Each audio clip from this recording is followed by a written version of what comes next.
We hear all too often that the world is facing unprecedented security challenges, yet possible solutions seem ever harder to come by.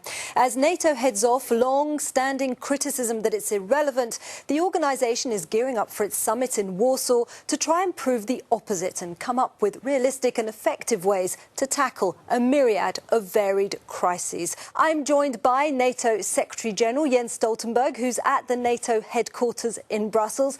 Many thanks for joining us on the Global Conversation. Thank you so much. What is the main takeaway achievement that you want to be leaving with after that summit in Warsaw? The main message is that NATO is adapting to a new and more challenging security environment, to a more dangerous world. And we are doing so by reinforcing our collective defences in Europe, but also working more with partners in the Middle East, in North Africa, to help them stabilise their own countries. If they are more stable, we are more secure. OK, well, we'll be looking at some of those issues. But as you've kind of said yourself in the past, we are facing a very uncertain picture globally. And that was just exacerbated by Britain's decision to leave the European Union. And before that referendum, and I'll quote you here, you said, "A strong UK in a strong Europe is good for the UK and it's good for NATO." It seems that we have neither. So what does that add up to? The UK decision to leave the European Union, of course, changes UK's relationship with the European Union, but it does not change UK's position inside NATO. The UK will continue to be a strong and committed ally in the alliance, and that is important because UK accounts for around 1/4 of defence spending among European NATO allies. And therefore it is important that they will continue as a strong ally inside the alliance, and we will continue to develop our cooperation with the European Union. That's one of the main things we will address at our summit in Warsaw. Well, exactly, because you're kind of setting up an EU-NATO pact. But without Britain in that, Britain possibly is a separate entity, because we don't really know how things are going to shape up, you're going to be faced with an EU which is weak and needy. Most possibly. So not really the kind of partner you want. The EU will not be weak. The EU will continue to be important for the whole of Europe. We face the same challenges and the same threats, but neither the European Union nor NATO possesses all the answers, all the tools, but together we can provide a very comprehensive answer to the challenges we see around Europe today.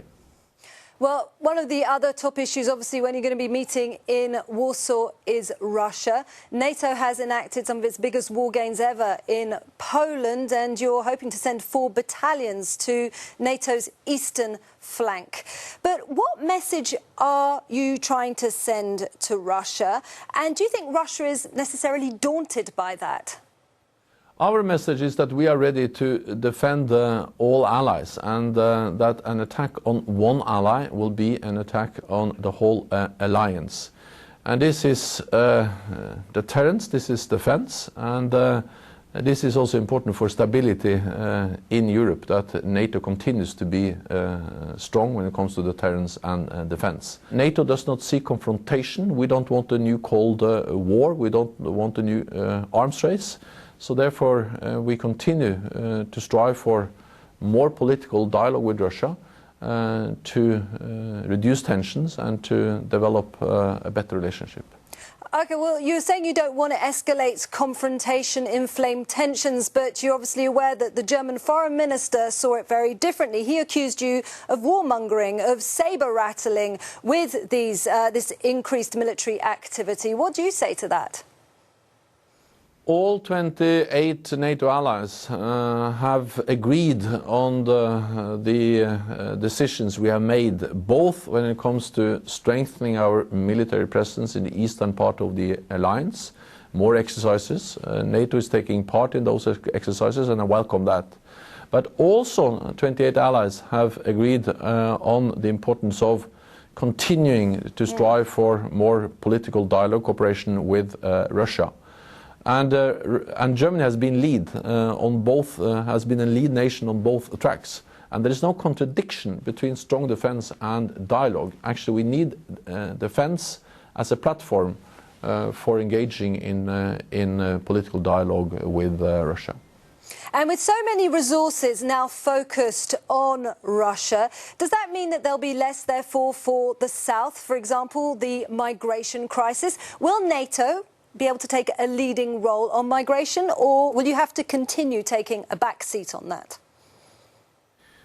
Well, NATO doesn't have the luxury of choosing either to address the threats and the challenges we see from the south and the challenges we see stemming from the east. We have to address both at the same time. And therefore NATO is doing a lot to try to stabilize also our southern neighborhood. We have increased our presence in Turkey, the NATO ally most affected by the turmoil, the fighting in Iraq, Syria. We continue to be present in Afghanistan, our biggest mission ever, and we have started to train Iraqi officers, enabling them to strengthen Iraq's capabilities to fight terrorism, to stabilize their own country. And all of this is important to address the root causes of the migrant and the refugee crisis we see in Europe, helping countries in the region to stabilize their own countries. NATO has also played a role in the migrant and refugee crisis in Europe by deploying ships to the Aegean Sea, working together with the European Union and contributing to the efforts which has led to a significant reduction of the illegal crossings over the Aegean from several thousands a day to close to zero. And NATO has been part of those efforts with our maritime presence in the Aegean Sea. Your critics will argue that you have been very slow in adapting to the terrorist crisis, that NATO has difficulty facing up to asymmetric warfare. What NATO is doing is that we are addressing the root causes by our presence in Afghanistan, our training of Iraqi forces, our presence in Jordan, in Tunisia, and also, of course, our presence in Turkey, bordering the turmoil and the instability in Iraq, Syria. And then we are also supporting the coalition fighting ISIL. So this is partly about military efforts. NATO is playing a key role, but also civilian efforts where the European Union and others are playing the leading role. NATO Secretary General Jens Stoltenberg, many thanks for joining us on The Global Conversation. Thank you.